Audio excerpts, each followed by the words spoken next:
السلام علیکم جی and welcome back to سیاست اور پاکستان. میں ہوں لائیو اسلام آباد سے فیصل رحمان.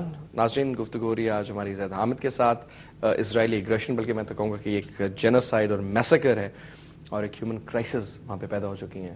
تقریباً 400 کے قریب لوگ اس وقت تک مر چکے ہیں, کئی ہزار لوگ اس وقت شدید زخمی ہیں, دوائیاں پہنچ نہیں رہیں, کھانے پینے کی اشیاء وہاں پر ہے نہیں, بجلی چاہے گیس چاہے کسی بھی قسم کی دوسرے انفراسٹرکچر کی آپ بات کرتے ہیں اس کو تباہ و برباد کر دیا گیا ہے. اسرائیلی جدید ترین لڑاکا طیارے ہزاروں کی تعداد میں کئی ہزار وزنی بم ان کے رہائشی علاقوں پر فلسطین کے پھینک رہے ہیں, اور جس قسم کے حالات ہیں آپ ٹیلی ویژن پہ تو شاید میرے خیال میں 2% بھی دکھایا نہیں جاتا, جو اصلی حالات ہیں وہ بیونڈ امیجنیشن ہے.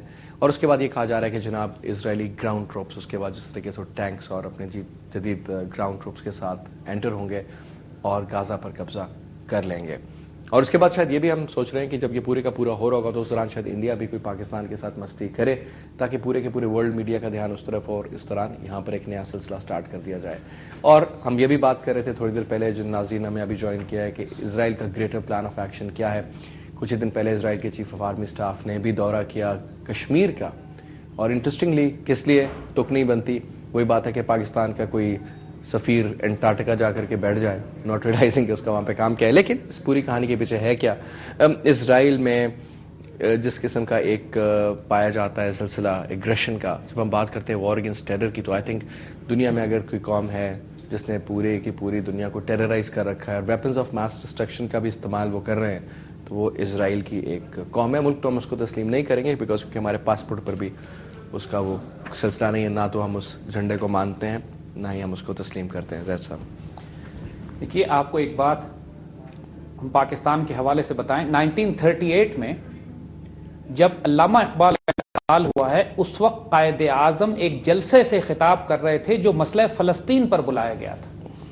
مسئلہ فلسطین قائد اعظم اور علامہ اقبال کے دل کے بہت نزدیک تھا, اور 1948 میں قائد اعظم نے بھی اسرائیل کے حوالے سے کیٹیگوریکلی کہا تھا کہ اسرائیل کی ریاست کو ہم تسلیم نہیں کریں گے, کہ یہ ایک لیجٹمیٹ ناجائز ریاست ہے. ڈیوڈ بن گوریان جو اسرائیل کے فاؤنڈنگ فادرز میں سے ہے, اس نے یہ سٹیٹمنٹ دیا تھا اپنی قوم کو کہ جو مرضی ہو جائے, تم نے پاکستان کی ریاست کو تباہ کرنا ہے, چاہے ظاہری طریقے سے کرو یا خفیہ طریقے سے کرو. پاکستان کی ریاست ان کے لیے بدترین دشمن کے طور پر وہ اس کو دیکھا کرتے ہیں.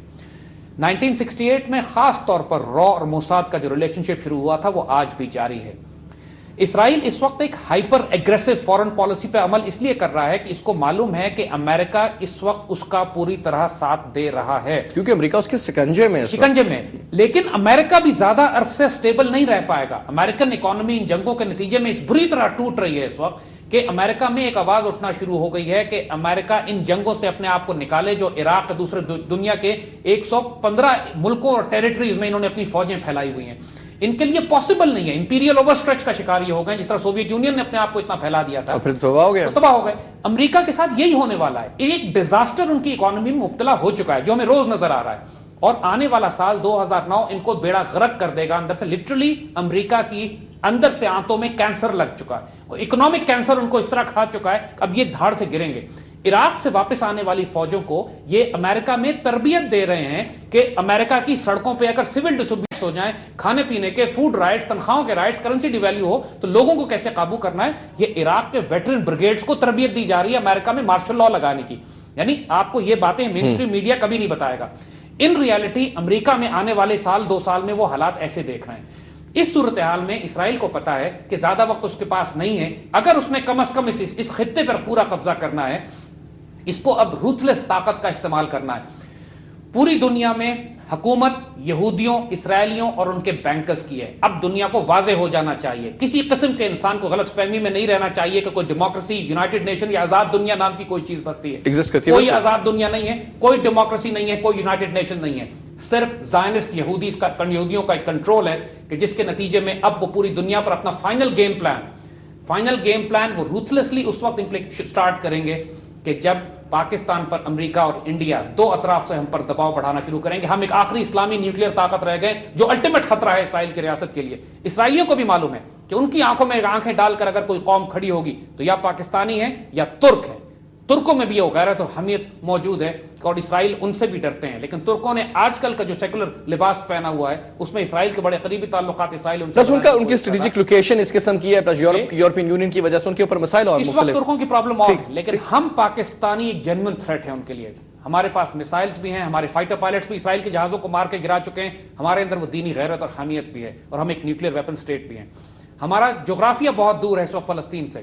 ہم بغیر اس بات کے تعاون کے کہ ہم کو سعودی عرب، جارڈن یا شام یا مصر ہمیں اجازت دے، پاکستان کے لیے ممکن نہیں ہے کہ ہم براہ راست اسرائیل کے پاس جا کے فلسطینیوں کو کوئی مدد آفر کر سکیں. لیکن ہمارے میزائل پہنچ سکتے ہیں. ہمیں اپنی سیکیورٹی ڈاکٹرن ری ڈیفائن کرنے کی ضرورت ہے. جب اگر انڈیا نے ہم پر اٹیک کیا تو یاد رکھیے گا اس کو ٹوٹل سپورٹ اسرائیل کی ہوگی. یہ ایکٹ آف وار ہوگا اسرائیل کی طرف سے پاکستان کے خلاف. ہمیں اسرائیل کو ٹارگٹ کرنا ہے. ہمارے پاس کوئی چوائس نہیں ہے کیونکہ اسرائیل جب تھریٹن ہوگا اس وقت خاصے بڑے بڑے دہشت گردوں کے دماغ درست ہونا شروع ہو جائیں گے. آپ سمجھتے ہیں زید صاحب، ایک کویشچن کروں گا بڑا اسٹریٹ فارورڈ، بڑا ہیوی، اور کافی لوگ جو اس کو سننے والے ہوں گے اور شاید کافی لوگ اس کے جو حکومت کی وہ پسند نہ بھی کریں. ایک چیز بظاہر لوگ تو کہتے ہیں جی جنگ کا کوئی خطرہ نہیں ہے. بے شمار دفاعی تجزیہ نگار، آج کل تو ہر کوئی جو فوجی ریٹائر ہوتا ہے دفاعی تجزیہ نگار بن جاتا ہے. میری تو شاید اتنی ایج نہیں ہے کہ میں یہ بات کروں، لیکن چیزیں سمجھ میں آتی ہیں. کچھ بزرگوں کے ساتھ بیٹھتے ہیں، کچھ فوجی لوگوں کے ساتھ رشتہ داری آگے پیچھے جان پہچان، تو سمجھ میں آتی ہیں چیزیں. وہ یہ جس طریقے سے موبلائزیشن ہو رہی ہے انڈیا کی طرف سے اور پاکستان کی طرف سے، مجھے جنگ نظر آ رہی ہے. میں تو آپ کو سیدھی بات کروں گا یہ کہ اگر ہم قوم کو جھوٹی تسلیاں دیں، نہیں ڈھاکہ فال ہونا تھا ایک دن پہلے تک، سب خیر ہے، اگلے دن کا ڈھاکہ گیا. ٹھیک ہے جی، اخباریں بھی آپ کے پاس ہیں، ایک دن کی بات کی نکال لیں، دن کی پہلے نکالیں. قوم کو دھوکے میں رکھا گیا، اور آپ قوم کو اگر دھوکے میں رکھیں گے تو پتہ نہیں پاکستان کے مزید کتنے ٹکڑے ہو جائیں گے. The question is, if India attacks Pakistan, there is a very high probability کہ India will. They're just, I don't know یہ جو ڈیلیئنگ اسٹریٹجی اس دوران ان کا گیم پلان کیا ہے اور وہ کس قسم کی سپورٹ لینا چاہ رہے ہیں. مے بی وہ اوباما کا آنے کا ویٹ کر رہے ہیں، مے بی کونڈولیزا رائس کا کچھ اور پلان آف ایکشن. اور سب سے بڑی بات یہ اسرائیل کے ان سارے حملوں کو وہ جائز قرار دے رہے ہیں. مطلب for God's sake ایک ڈیموکریٹک الیکٹڈ گورنمنٹ کے اوپر حملے ہو رہے ہیں اور آپ کہہ رہے ہیں وہ terrorist organisation. for God's sake, مطلب a person would be either